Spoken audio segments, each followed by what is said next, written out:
மாற்றம், மனமாற்றம்.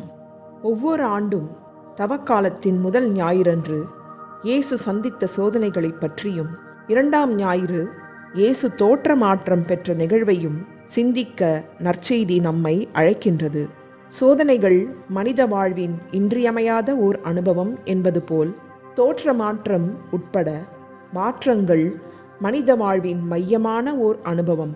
தவக்காலத்தில் நாம் அடிக்கடி சிந்திக்கும் ஓர் எண்ணம் மாற்றம், குறிப்பாக மனமாற்றம்.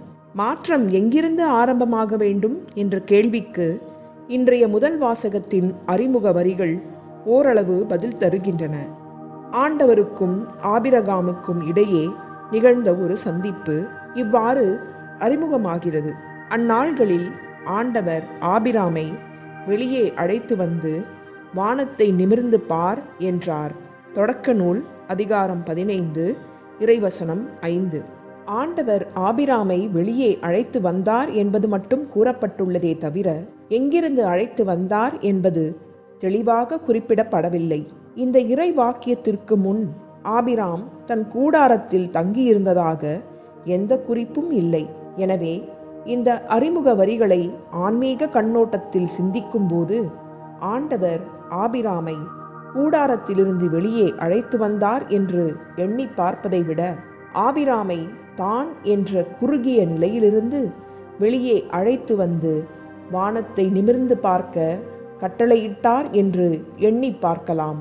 ஆண்டவரை சந்திக்கவும் அதனால் உருவாகும் மாற்றங்களுக்கு வழிவகுக்கவும் தான் என்ற நிலையிலிருந்து முதலில் வெளியேற வேண்டும். இது நாம் கற்றுக்கொள்ளும் முதல் பாடம்.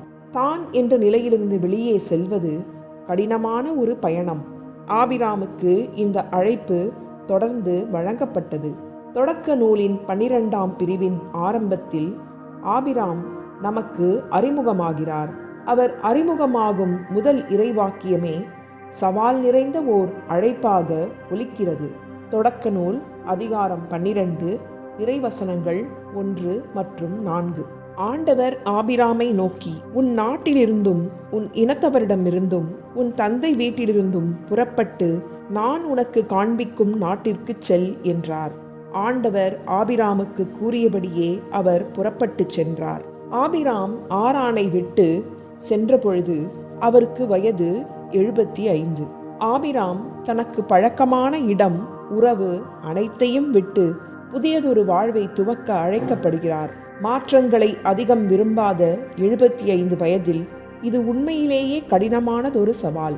ஆபிராம் என்ற பெயருடன் துவங்கி ஆபிரகாம் என்ற பெயருக்கு மாற்றமடைந்தவரின் வாழ்வில் இறைவன் வழங்கிய சவால்கள் அனைத்தும் தான் என்ற நிலையை மீண்டும் மீண்டும் தாண்டி வெளியே செல்ல அவருக்கு விடுக்கப்பட்ட அழைப்புகள் என்பதை உணர்கிறோம். ஆபிராம் ஆபிரகாமாக மாறியது வெறும் பெயரளவு மாற்றமல்ல, ஒரு முழுமையான மனித மாற்றம்.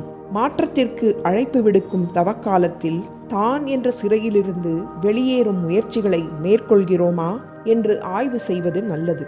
இன்றைய நற்செய்தியில் இயேசுவின் தோற்றமாற்றம் பற்றிய நிகழ்வை சிந்திக்க நாம் அழைக்கப்பட்டுள்ளோம். இயேசுவின் தோற்றமாற்ற நிகழ்வில் இரு அம்சங்களை சிறிது ஆழமாக அலசி பார்க்கலாம்.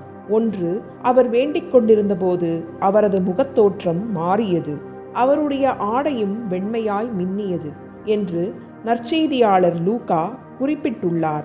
ஜெபம் ஒருவரது வாழ்வில் ஏற்படுத்தும் மாற்றங்களை பற்றி நாம் பலமுறை சிந்தித்திருக்கிறோம். பல வேளைகளில் நாம் மேற்கொள்ளும் ஜெபம் எந்த ஒரு மாற்றத்தையும் உருவாக்கவில்லை என்று நாம் மனம் தளர்ந்து போகிறோம். காசை போட்டால் நாம் விரும்பும் பொருள்களை பெறும் வண்ணம் வடிவமைக்கப்பட்டுள்ள ஓர் இயந்திரத்தைப் போல ஜெபத்தை நாம் உருவகிப்பதால் இந்த பிரச்சனை எழுகிறது.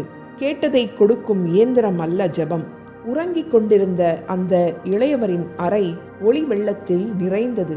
கண் விழித்த அவர் முன் கடவுள் நின்றார். மகனே, உனக்கு ஒரு குறிப்பிட்ட பணியை தருகிறேன். உன் வீட்டுக்கு முன் உள்ள பாறையை முழு வல்லமையோடு நீ தள்ள வேண்டும் என்று கடவுள் சொல்லிவிட்டு மறைந்தார். அடுத்த நாள் காலை அந்த இளையவர் வீட்டுக்கு முன் இருந்த பாறையை தன் முழு வல்லமையோடு தள்ளினார். அது கொஞ்சமும் அசையவில்லை. பல மணி நேர போராட்டத்திற்கு பின் அடுத்த நாள் தொடரலாம் என்று விட்டுவிட்டார். அடுத்த நாள், அதற்கடுத்த நாள் என்று 1 மாதம் இந்த முயற்சியை தொடர்ந்தார் அந்த இளையவர். பாறை இருந்த இடத்தை விட்டு நகர மறுத்தது. கடவுளே, ஒரு பயனுமற்ற இந்த பணியை ஏன் எனக்கு கொடுத்தீர் என்று இளைஞர் முறையிட்டார். மகனே, உன் கரங்கள், உன் தோள், உன் கால்கள், உன் உடல் முழுவதையும் ஒருமுறை பார். இளையவர் தன்னையே ஒருமுறை பார்த்து கொண்டார். அவர் உடல் முழுவதும் ஒவ்வொரு அங்கமும் வலுவடைந்து முறுக்கேறி ஏறக்குறைய அந்த பாறையைப் போல் உறுதியாக இருந்தது. பாறையை தள்ளுவதுதான் உனக்கு கொடுக்கப்பட்ட பணி. அதை அசைக்கவோ இடம்பெயர்க்கவோ நான் சொல்லவில்லை. பாறையை இடம்பெயர்ப்பதை விட அந்த பாறையைப் போல் நீ மாற வேண்டும் என்பதற்காகவே நான் உனக்கு இந்த பணியை கொடுத்தேன் என்றார் கடவுள். தள்ளுதல் என்று பொருள்படும் புஷ் என்ற ஆங்கில சொல்லுக்கு 4 எழுத்துக்கள் உள்ளன. ஒவ்வொன்றையும் ஒரு சொல்லின் முதல் எழுத்தாக எண்ணி பார்க்கும்போது புஷ் என்ற சொல்லை pray until something happens என்று 4 சொற்களாக விரிவாக்கலாம். அதாவது, ஏதாவது ஒன்று நடக்கும் வரை ஜெபம் செய். ஏதாவதொன்று என்று கூறும்போது அது நாம் எதிர்பாராத ஒன்றாகவும் இருக்கலாம். நாம் பொதுவாக ஒரு குறிப்பிட்ட கருத்துக்காக ஜெபிக்க துவங்குகிறோம். நாம் எதிர்பார்த்த கருத்து நாம் எதிர்பார்த்த வடிவில் நம்மை வந்து சேராத போது ஜெபத்தின் மீது நம் நம்பிக்கை குறைகிறது. தர்மம், ஜெபம், நோன்பு என்று 3 தூண்கள் மீது எழுப்பப்படும் தவக்காலத்தில் ஜெபத்தையும் அது நமக்குள் உருவாக்கும் மாற்றங்களையும் குறித்து நாம் கொண்டிருக்கும் எண்ணங்களில் தெளிவு பெற இறைவனின் அருளை இறைஞ்சுவோம். 2வதாக, இயேசு உருமாறிய போது மோசே, எலியா இருவருடன் பேசிக்கொண்டிருந்தார் என வாசிக்கிறோம். அவர்கள் என்ன பேசிக்கொண்டிருந்தனர்? மாட்சியுடன் தோன்றிய அவர்கள் எருசலேமில் நிறைவேறவிருந்த அவருடைய இறப்பை பற்றி பேசிக்கொண்டிருந்தார்கள் என நற்செய்தியில் கூறப்பட்டுள்ளது. ஒளிவெள்ளம் சூழ்ந்த உன்னதமான அந்நேரத்தில் பேசுவதற்கு வேறு எந்த விடயமும் அவர்களுக்கு கிடைக்கவில்லையா? இயேசு தன் மரணத்தை முன் அறிவித்ததால் மனமுடைந்து போயிருந்த சீடரின் கலக்கத்தை நீக்கத்தானே இந்த உருமாற்ற அனுபவம். இந்நேரத்தில் மீண்டும் அதே மரணம் பற்றி பேச வேண்டுமா என்ற கேள்விகள் நமக்குள் எழுகின்றன. நமக்கு ஒரு பாடம் இங்கே உண்டு. புகழின் உச்சியில் மேகத்தில் மிதந்து வரும்போது நம்மில் பலருக்கு சூழ்நிலை மறந்து போகும். தலைகணம் கூடிவிடும். அந்த கணம் தாங்காமல் நாம் மிதந்து வரும் மேகம் கிழிந்து போகும். பலவந்தமாக பூமியில் விழ வேண்டி வரும். அதற்கு மாறாக என்னதான் புகழும் பெருமையும் நம்மை உச்சியில் ஏற்றி வைத்தாலும் ஏறிய ஏணியை மறக்கக்கூடாது. எவ்விடத்திலிருந்து ஏறி வந்தோம் என்பதையும் மறக்கக்கூடாது. புகழின் உச்சியில் இருக்கும்போது பல்லக்கில் பவனி வருவது போல் உணர்ந்தாலும் அந்த பல்லக்கை தாங்கி வரும் பிறரை, இதுவரை நம்மை தாங்கி வந்த மற்றவரை மறக்காமல் வாழ்வது நல்லது. இந்த புகழ் உச்சி பயணத்தின் முடிவல்ல. நாம் இன்னும் போக வேண்டிய தூரம் உள்ளது என்பதையும் மறக்கக்கூடாது. உருமாறிய இயேசு உள்ளுணர்த்தும் பாடங்கள் இவைதான். கண்ணை பறிக்கும் ஒளியுடன் இயேசு உருமாறிய வேளையிலும் அவரது வாழ்வின் குறிக்கோளை, அவர் மேற்கொள்ள வேண்டிய சிலுவை மரணத்தை மறக்கவில்லை. இறை அனுபவம் எவ்வளவுதான் அற்புதமானதாக இருந்தாலும் அந்த அனுபவத்திலேயே முழு வாழ்வையும் கழித்துவிட முடியாது என்பதை இயேசுவின் தோற்றமாற்ற நிகழ்வின் கடைசி பகுதி சொல்கிறது. பேசுவது என்னவென்று அறியாது நாம் இங்கேயே தங்கிவிடலாம் என்று சொன்ன பேதுருவின் கூற்றுக்கு, என் அன்பு மகன் இவரே, இவருக்கு செவிசாயுங்கள் என்று இறைவன் பதில் சொன்னார்.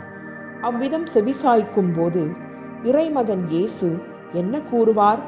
இங்கே தங்கியது போதும், வாருங்கள், மலையை விட்டிறங்கி நம் பணியை தொடர்வோம் என்று கூறுவார். கடவுள் அனுபவங்கள் வாழ்க்கைக்கு தேவை.